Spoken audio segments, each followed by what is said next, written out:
the respective showed, and then handled together to be moved to the vehicle assembly building.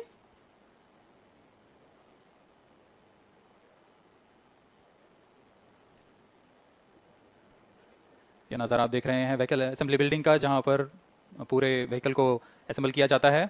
These are the visuals from the clean room of the spacecraft preparation facility. This is the Aditya L1 spacecraft being prepared and ensconced into a protective container where the environment is controlled and the temperature is controlled, the cleanliness is controlled. At the vehicle assembly building, again, there is a clean room provision to safely integrate it to the rocket, and then the heat shield halves are closed. Now the vehicle is fully ready to be moved to the launch pad, which is about 900 meters away. This is PSLV C-57 standing majestically. अभी अभी आपने देखा PSLV C-57 का integration video. यह पूरी तरह तैयार और कुछ अंतिम गतिविधियां जारी हैं, अंतिम जांच जारी हैं प्रमोशन से पहले की. We are bringing this telecast to you live from the Mission Control Center at Satish Dhawan Space Center, Shar, Sriharikota. The launch will take place today, the 2nd of September 2023 at 11:50 hours in time from the second launch pad. All stations switch over to channel 2 at T-. The PSLV C-57 in its XL version will carry Aditya L1 spacecraft having a mass of 1,480 kilograms. The mission intends to place the spacecraft in 235 by 19,500 kilometers orbit with an inclination of 19.2 degrees. अब हम promotion से 22 minute की दूरी पर हैं. Aditya L1 सूर्य का अध्ययन करने वाला पहला अंतरिक्ष आधारित भारतीय मिशन है. इस मिशन से आदित्य L1 नामक अंतरिक्ष यान को सूर्य पृथ्वी प्रणाली में लैग्रेंज 1 पॉइंट के चारों ओर एक प्रभामंडल कक्षा में स्थापित किया जाएगा. यह लैग्रेंज पॉइंट पृथ्वी से लगभग 15 लाख किलोमीटर दूर है.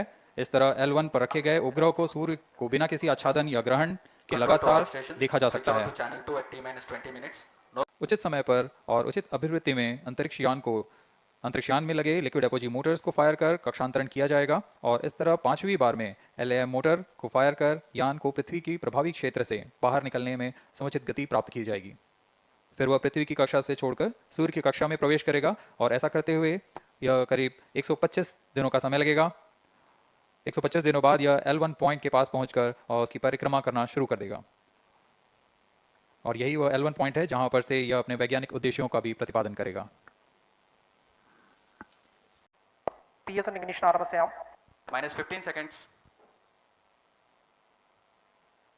10, 9, 8, 7, 6, 5, 4, 3, 2, 1, 0.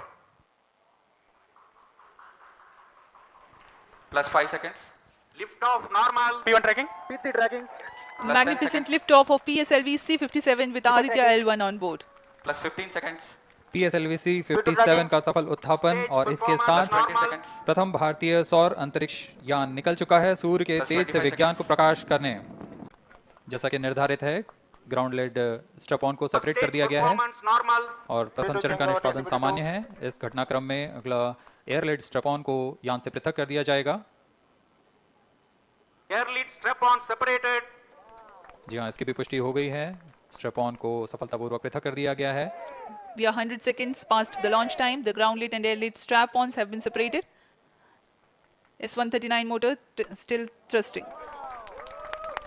S-139 110 सेकंड के प्रज्वलन काल के पश्चात उसे भी पृथक कर दिया गया है. +2 minutes. द्वितीय चरण जो कि तरल नोदक पर आधारित चरण है, इसका प्रज्वलन शुरू हो चुका है और वर्तमान में प्रणोद उत्पन्न कर रहा है. The launch vehicle is at an altitude of 73 kilometers. First stage has been separated, second stage has begun its operation, and the closed loop guidance has been initiated. According to the announcement by Range Operations Director, PS2 is developing nominal thrust. PS2 41 ton के तरल नोदक पर आधारित चरण है.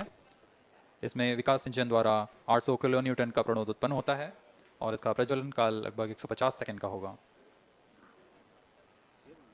Shar and Port Blair tracking stations presently acquiring signals. Flight path closely matching the prediction. +3 minutes. वर्तमान में यान close loop guidance के अंतर्गत है. Second stage performance normal.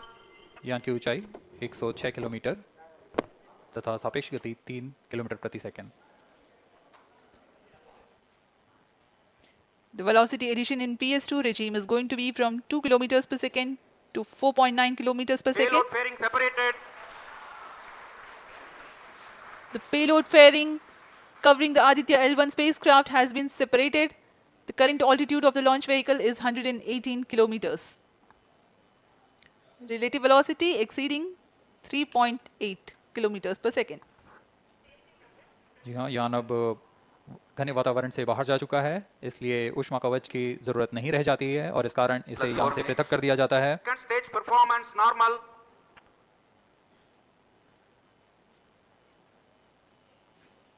द्वितीय चरण वर्तमान में प्रणोद उत्पन्न करता हुआ और यान पूरी तरह सामान्य प्रदर्शन करता हुआ अपने अनुमानित पथ की ओर बढ़ रहा है।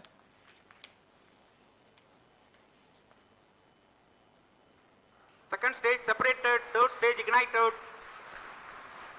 द्वितीय चरण को भी सफलतापूर्वक यान से पृथक कर दिया गया है उसके Third प्रज्वलन stage काल समाप्त होने performance पर। normal.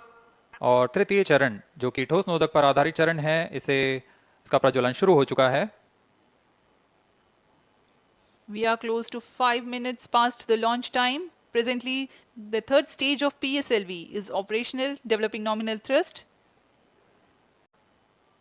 जी हाँ, अभी कुछ ही क्षणों में Third PS3 stage का action completed. प्रज्वलन काल समाप्त हो चुका है और कोस्टिंग फेज इसके बाद जारी रहेगा। Plus 10 minutes. जी हाँ, तृतीय चरण को सफलतापूर्वक Still पृथक कर दिया performance गया है normal. और अब PS4 कोस्टिंग फेज पर है। इस दौरान कोई भी प्रणोद उत्पन्न नहीं हो रहा है। यान प्राप्त संवेग से आगे बढ़ता हुआ और निर्धारित पथ का अनुकरण करता हुआ जा रहा है।